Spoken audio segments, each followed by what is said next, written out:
Welcome to the deep dive. We're constantly swimming in this, ocean of opportunities, Mhm. requests, emails, ideas. Hmm. It's a lot. It really is. And that feeling of saying yes almost automatically before you've really had a chance to think it through. Oh, yeah. Definitely been there. That quick yes, then the slow regret later. Exactly. And well, that's what we're digging into today. The idea is to equip you, our listener, with a solid framework. It's inspired by some great insights from Tony Feghali on making better decisions about what you commit to. Making sure your time and energy, which are finite, right, are actually going where they should. Precisely. It's about investing wisely. So let me ask you and everyone listening, have you ever felt that little sting, that pang of regret after saying yes to something?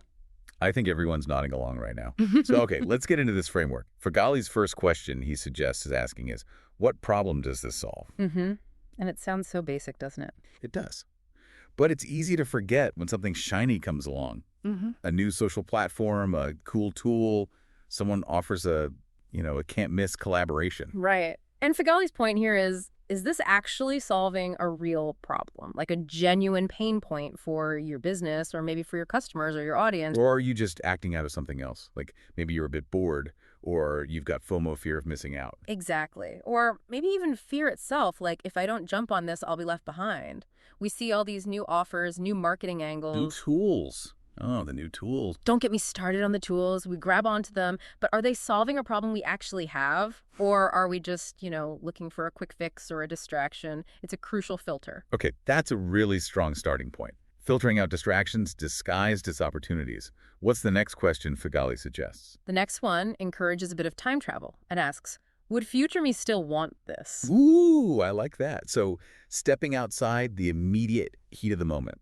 Yeah, exactly. Because often we make decisions based on like immediate panic, maybe, or a feeling of scarcity. I have to grab this now. Right, that urgency trap. Totally. So Fagali says, okay, hit pause.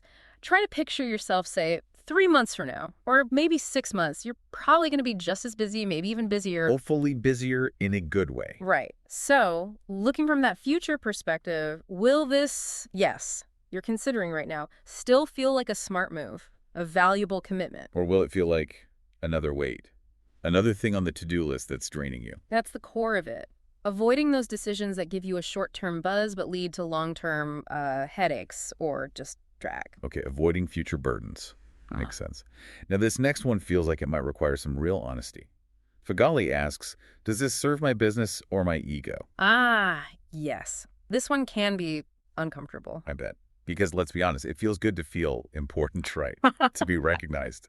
Absolutely. A big name wants to partner with you, or someone tells you, oh, you'd be perfect for this high-profile thing, that validation.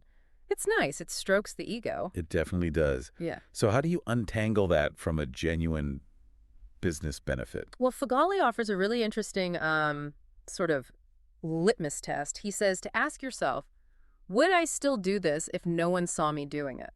Wow. Okay. Yeah.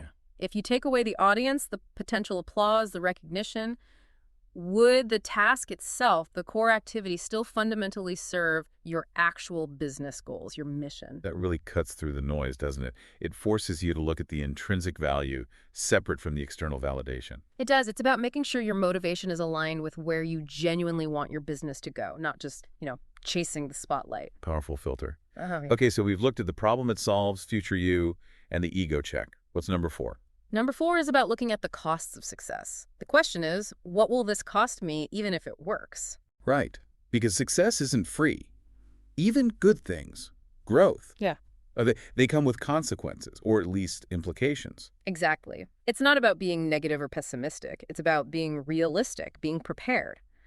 So let's say you say yes to a big marketing campaign and it goes viral. Great, but But can you handle the influx of attention? The customer service demands, the potential scrutiny. precisely. Or you land a bunch of new clients. Fantastic. But what's the cost? Maybe increased stress on your delivery team, more pressure on you, More meetings, definitely more meetings if it's a new partnership. always more meetings. The point Fagali makes is that growth has operational costs, energy costs, time costs. Understanding these potential costs up front, even when things go well, helps you prepare.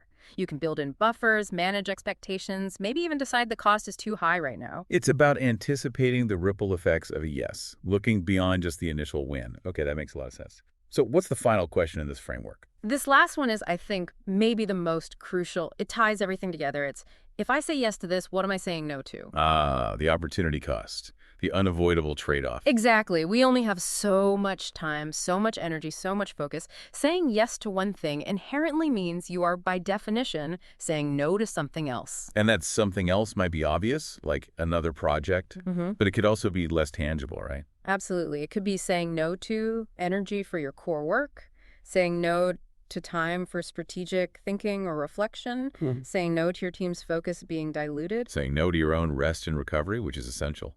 Saying no to calendar space, just breathing room. All of those. Deep work, family time, learning something new, whatever is important but might get squeezed out by this new yes.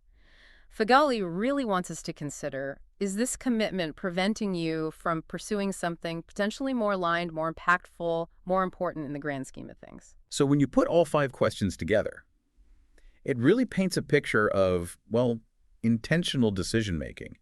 It seems the core idea isn't just about saying yes or no, but about the why behind it. That's it exactly. It's about making conscious choices. Feghali's framework emphasizes that a thoughtful no, delivered strategically, is actually incredibly powerful. It's not negative. It's protective. It protects your focus, your energy, your mission. Precisely. It helps you advance with clarity rather than getting bogged down by commitments that don't truly serve you or your goals. These 5 questions are really a toolkit for that kind of clarity. A toolkit for making sure your yes really means yes, and your no allows you to focus on what truly matters. Couldn't have said it better myself. It's about ensuring those limited resources, time, energy, attention, are invested where they'll yield the best return, however you define that. So, as you go about your week, maybe keep these questions handy.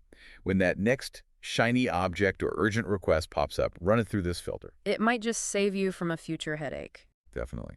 And on that note, here's something to mull over. Drawing from Tony Feghali's thinking, what's the last yes you really regret saying? Or, conversely, what's the best no you've made recently, the one that really freed you up? Ooh, good ones. Reflecting on those past decisions through the lens of these questions can be incredibly insightful for the future. Absolutely. Well, thanks for diving deep with us today. My pleasure. Lots to think about.